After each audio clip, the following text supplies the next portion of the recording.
तो आइए बढ़ते हैं हमारी आज की कहानी की ओर। आज की हमारी कहानी है माँ की देखभाल। माँ अस्पताल में एक बेड पर पड़ी थीं। अस्पताल के बरामदे में उसके 2 बेटे और 1 बेटी चिंता के मारे टहल रहे थे। भाई बहन को अपनी माँ के लिए सेहत की चिंता तो थी, लेकिन उससे भी ज्यादा चिंता इस बात की थी कि अब माँ को अपने साथ कौन रखेगा। जब तक माँ स्वस्थ थीं, वह इन तीनों से अलग अपने पुराने घर में रहती थीं, लेकिन अब ऐसा करना खतरे से खाली नहीं होता और ऐसा करने से समाज में तीनों बेटे बेटियों का नाम भी खराब होता।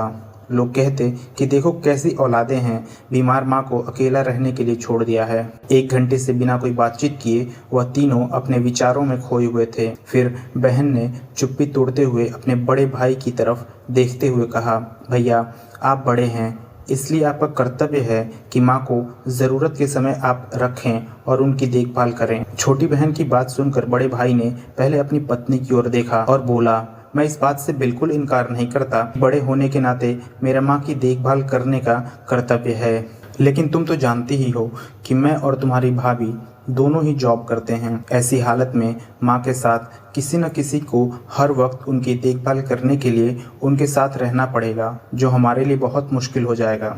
बहन, तुम तो पूरा दिन घर पर ही रहती हो, तुम माँ को अपने साथ क्यों नहीं रखती? पैसों की चिंता मत करो, जो भी खर्चा आएगा मैं दे दूंगा।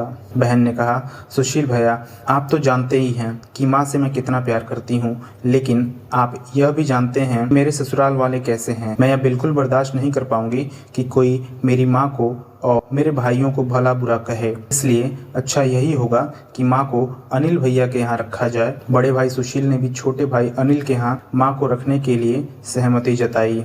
तब अनिल बोलता है, आप यह कैसी बातें कर रहे हो? क्या आपने देखा नहीं कि माँ कभी भी मेरे घर 2 दिन से ज्यादा नहीं रही है? उसका मेरे यहाँ मन ही नहीं लगता है, फिर कैसे वह इतने दिन मेरे घर पर रह पाएगी?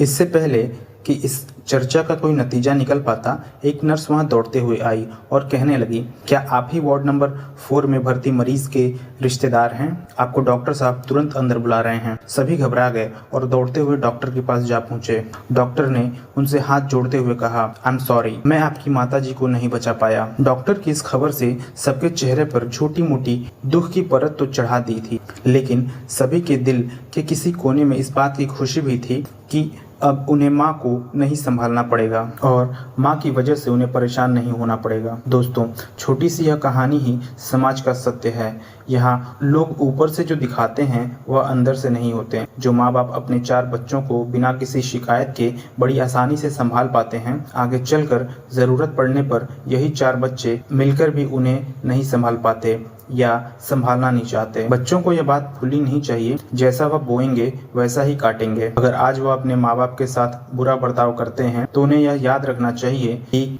उनके बच्चे भी बड़े होंगे और वह भी बूढ़े होंगे। जो उन्होंने अपने माँ बाप के साथ किया है, उनके बच्चे भी उनके साथ वही करेंगे। तो दोस्तों, अपने दिल से छल कपट निकाल दीजिए और सच्चे मन से अपने माता पिता और अपने बुजुर्गों की सेवा कीजिए। कहानी पसंद आई तो एक लाइक कीजिए और अपने एक दोस्त के पास ज़रूर शेयर कीजिए, क्योंकि कहानियों से हमारे विचार बदलते हैं और विचारों से हमारी ज़िंदगी बदलती है।